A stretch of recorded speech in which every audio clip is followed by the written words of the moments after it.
ये त्रेता युग की कहानी है। राजा जनक जी यहाँ के राजा थे। उस समय इस राज्य का नाम मिथिला राज था। जैसे अयोध्या राज के राजा दशरथ जी जाने जाते थे, लंका राज से जो है लंकापति रावण जाने जाते थे, किष्किंधा राज से जो है राजा बाली जाने जाते थे। ऐसे ऐसे उस समय राज बटा हुआ था। उस समय राजतंत्र था। राजतंत्र का मतलब होता है राजा बने, फिर उनके बाद पुत्र बनेगा, परपत्र बनेगा, यानी वंशावली चलता था।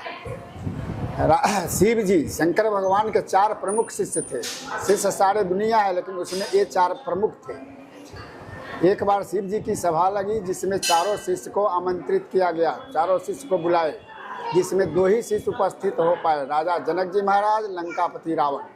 दोनों शिष्य के बीच वेद पुराण में शास्त्रार्थ होने लगा। शास्त्रार्थ करते करते राजा जनक जी जीत हासिल किए। ये देखकर शिव जी ने प्रसन्न हुए और एक धनुष देकर उन्हें पुरस्कृत किए। ये देखकर राजा रावण बड़ा दुखी हो गया कि हमने अपना 10 सिर काट कर इनको चढ़ाते हैं, पूजा अर्चना करते हैं, फिर भी हम पराजित हो गए। राजा जनक जी के खुशी का अपार नहीं रहा कि राजा रावण के साथ हम जो है शास्त्रार्थ में जीत हासिल किए। इस पर शंकर भगवान ने मुझे एक धनुष से पुरस्कृत किए हैं। राजा रावण अपने लंका वापस गए, जनक जी महाराज अपने मिथिला वापस आए। राजा रावण इसे ईर्ष्या बना लिए कि राजा जनक से हमें इसे बदला लेना है, बदला का भावना बना लिए। हर राजा अपने अपने राज्य में कर के रूप में कुछ न कुछ लेते हैं। राजा रावण बलि में नहीं, उनका महाबली नाम था। विद्वानों में महाविद्वान लोग कहते हैं, पंडितों में महापंडित कहते हैं। उन्हें वध करने के लिए श्री राम प्रभु को स्वयं अवतारित होना पड़ा, इसलिए उनको हर तरह से सर्वज्ञ गुण माना जाएगा। एक बार जो है लंकापति रावण ने सोचे कि राजा जनक से कैसे हम बदला लें। हर राजा अपने अपने राज्य में कर्ज लेते हैं, उसमें राजा रावण अपने राज्य में लंका में कर्ज लेते थे और न्यायी ढंग से लेते थे।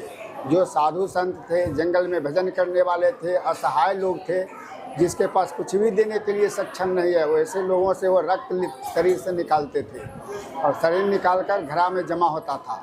जमा करते करते जब कलश घड़ा वो भर गया रक्त से, तो तहसीलदार ने रावण के पास जमा किया। जमा देखकर रावण ने बड़ा हर्षित, यानी बहुत खुशी हुआ। तहसीलदार ने बताया कि सरकार, ये खुश होने की बात नहीं है, ये श्रापित घड़ा है। राजा रावण ने पूछे कि क्या इसमें क्या श्रापित है? कि जिन जिन लोगों से शरीर से हम रक्त निकाले हैं इस घड़ा में रखे और कहे हैं कि इसी रक्त भरा घड़ा से राजा रावण विनाश हो जाएगा। राजा रावण ने सोचे कि साधु संतों की वाणी खाली नहीं जाएगी, अवश्य हमें भुगतना पड़ेगा। राजा रावण ने सोचे कि अच्छा मौका आ गया है, राजा जनक के राज में अगर रक्त भरा घड़ा को गड़वा देते हैं तो वो नाश हो जाएंगे, हम बच जाएंगे। उन्होंने जगह का चुनाव किए कि इसको जो है कहाँ पर गड़वावे। उसमें आया कि पुण्यारण्य वन जंगल, मिथिला राज का ये हम लोग जानकी जन्मभूमि वर्तमान जो खड़े हैं पुनौरा धाम पर, ये जगह उस समय पुण्यारण्य वन जंगल से जाना जाता था। पुण्य यानी पुण्य होता है, अरण्य मीन्स जंगल होता है, यानी पुण्य का जंगल माना जाता था। उन्होंने इस जंगल में ले आकर के, पीछे गए होइएगा या जाइएगा आप, सीता कुंड बना हुआ है, वहाँ पर उन्होंने उस घड़ा को गड़वा दिए। गड़वा देने के बाद मिथिला में बारिश होना बंद हो गया, भीषण अकाल पड़ गया। लोग रास्ता देखने लगे, अब बारिश होगी, अब बारिश होगी। देखते देखते समय 12 वर्ष निकल गया। मिथिला के सारे प्रजा एकत्र होकर के राजा जनक जी के दरबार पहुँचे। उनसे आरजू विनती प्रार्थना किए कि राजन, हम लोगों के यहाँ से भीषण अकाल है, कैसे मिटेगा? जो हम लोग भूखे प्यासे मर रहे हैं, कैसे हम जिएंगे हम लोग? राजा जनक जी महाराज ने सोचे कि बड़े बड़े ज्योतिष विद्या वाले पंडितों को बुलाए और कहे कि हमारे मिथिला में बारिश क्यों नहीं हो रहा है, इसके लिए आप लोग अपने ज्योतिष विद्या के द्वारा कुछ बताइए। बड़े बड़े ज्योतिष विद्या जानने वाले पंडितों ने बताए कि राजा जनक जी महाराज, ज्योतिष विद्या के द्वारा ऐसा प्रमाण में आ रहा है कि राजा जनक जी अगर अपने स्वयं हाथ से हल चलावेंगे तो वर्षा होने की संभावना है, ऐसा प्रमाण में आ रहा है।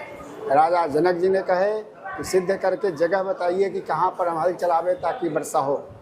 विष्णु पुराण के अनुसार मिथिला राज की चौहद्दी है। उत्तर में हिमालय, दक्षिण में गंगा, पूरब में कोसी नदी, पश्चिम में नारायणी गंडकी नदी, 64 कोस चौड़ा, 96 कोस लंबा।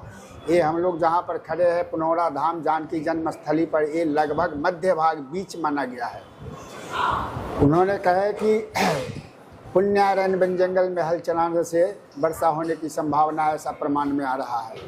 राजा जनक जी महाराज कहे कि पुण्यारण्य वन जंगल हमने पौंड्री कृषि को दान में दे दिए हुए। हमारे मिथिला में कोई पर्व त्यौहार लोग करते हैं, एकादशी हो, चंद्रग्रहण लगे, सूर्य ग्रहण लगे, तो कोई भूमि दान करता है, कोई वृक्ष दान करता है। जिसके पास कुछ भी नहीं है वो कम से कम थोड़ा सा चावल, थोड़ा पैसा रखकर उस पर दान में दे देते हैं। राजा जनक जी के समय एक बार सूर्य ग्रहण लगा हुआ था। सूर्य ग्रहण के अवसर पर इस पुण्यारण्य वन जंगल में पौंड्रिक नाम के ऋषि भजन करते थे। उनको ये जंगल दान दे दिए हुए थे। उन्होंने कहे कि ये दान दिया हुआ भूमि है, वो हमारे अधिकार क्षेत्र से अलग है, वहाँ हम कैसे हल चलावेंगे। बड़े बड़े ज्योतिष विद्या जानने वाले पंडितों ने, साधु संतों ने बताया कि चलकर पौंड्री कृषि से पूछा जाए कि क्या सलाह देते हैं। राजा जनक जी महाराज कुछ साधु संतों के साथ यहाँ आए, पौंड्री कृषि से मिले और कहे कि सारी समस्या बताए।